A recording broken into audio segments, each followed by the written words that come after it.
It's a good question. I think he's just keeping his head down as well as he can. I mean, yesterday he did give a press conference where he addressed the Greenland issue, in depth.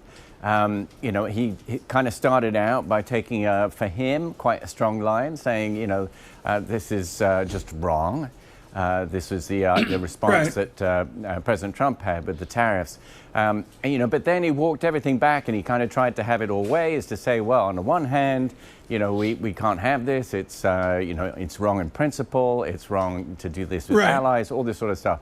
And then on the other hand, the U.S. is our ally and we don't want to blow things up. And it's just a sort of a good example of the difficult position he's Right. in, but it's also a reflection of who he is and how he tends to handle things. Mark, with your work, Wolfgang Ischinger, who I enjoy, I adore, frankly, out of Germany. He's really, folks, the last of the old guard, writing in the FT over the weekend. And a single sentence in there, Mark, that just got me is just stand up and say to not, the press stuff and all that, but just say, no, these are the consequences if you do this, President Trump.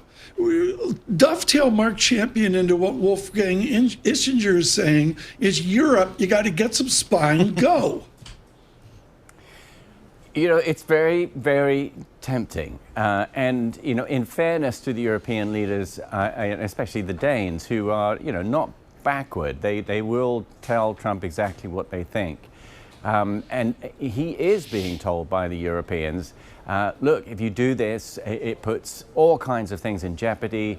It puts NATO in jeopardy as an alliance, the most successful alliance in history. And the real problem here is that Donald Trump does not care. He does not care if NATO, is put at risk. He does not seem to care at all. When it comes to the transatlantic trade alliance, he seems to see that differently too. He sees, the EU for a start as a conspiracy designed to rip off the United States. He sees the trade surplus that many of the European countries enjoy with the US as a problem to be solved, or rather eradicated. And so it's simply a different point of view. And unfortunately, what it does is to give him a great deal of leverage, because if they care about these things, and these are the things that will be destroyed if he goes through with his tariff, an escalating tariff war with Europe over Greenland, then, he has leverage because he doesn't care. They do. So, Mark, we heard some pretty strong language from French President Macron today in Davos as it relates to kind of standing up against some of these potential tariffs. How do you think the European Union will ultimately kind of come up with a policy here, a response?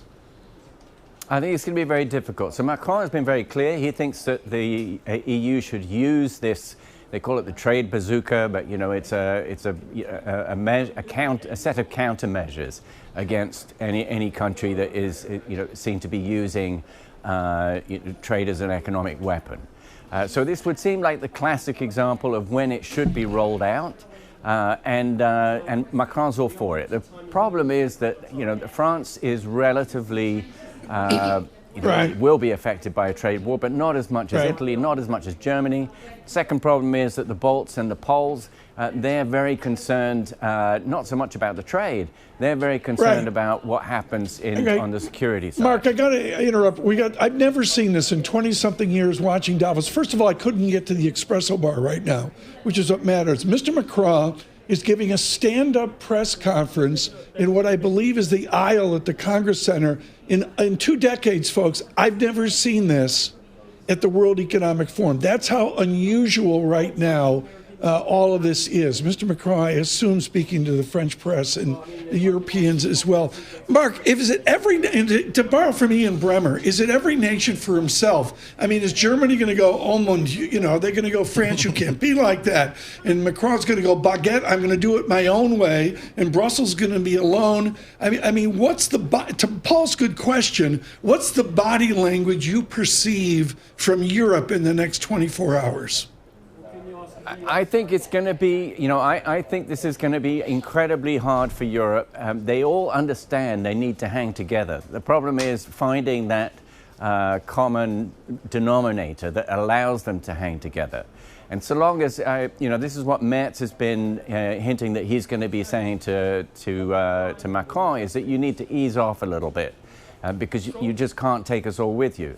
Now, if there is a method to what Trump is doing here, one way that you could explain this is to say what he wants, and it's what he said he wants, is to divide the EU, in particular on trade. He really cares about trade. Trade is the one area where the EU has very clear single responsibility in the hands of Brussels.